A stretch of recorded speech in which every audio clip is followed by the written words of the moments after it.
Kota tanpa buku, apa jadinya? Sebelumnya perkenalkan, hai, saya Faiza dari kelas 9G. Kalian pasti pernah mendengar perpustakaan, taman baca, ataupun toko buku di sekitaran kota. Kita pasti pernah membaca setidaknya satu kali dalam seumur hidup membaca sebuah buku cerita ataupun novel. Kita selalu menjadi tokoh utama di dalam cerita itu. Kita bisa menjadi raja dan ratu di dalam cerita dongeng itu. Kita bisa menjadi pahlawan di negeri orang. Kita bisa menyelam di samudera. Kita bisa terbang di angkasa dan bercandaria dengan satwa-satwa.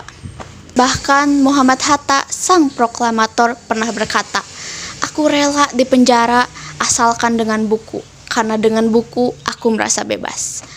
Dari ucapannya lah kita bisa mengambil bahwa buku adalah sebuah kebebasan, membuat kita merasa bebas, membuat kita terbebas dari norma dan aturan yang ada di dunia nyata ini. Dengan buku kita bisa mengetahui masa kini, masa lampau, ataupun masa depan. Namun, apa jadinya jika sebuah kota tidak memiliki perpustakaan? Pantaskah dia disebut sebuah kota?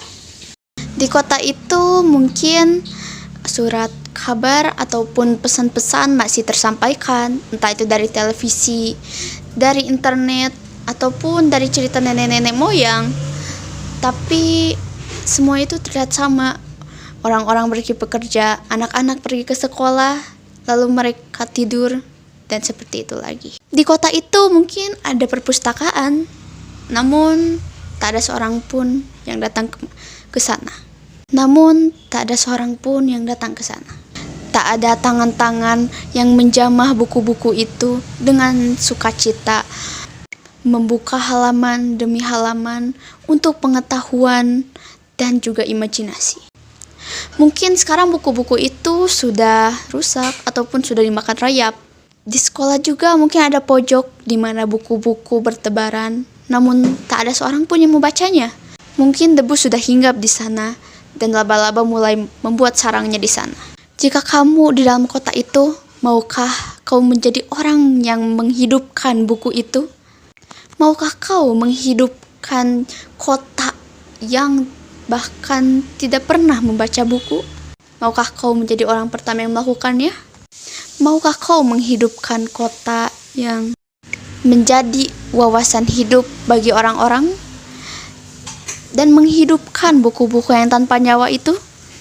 Kalau begitu, mari kita mulai dari hal terkecil saja. Kita bisa mulai dari teras rumah. Ajak teman-temanmu dan membaca untuk pengetahuan dan imajinasi di sana. Dan mungkin setelah itu ajak warga-warga juga untuk pergi membaca di sana.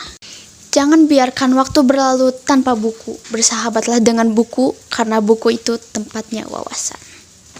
Nah, mungkin sekian dari saya. Terima kasih dan sampai jumpa.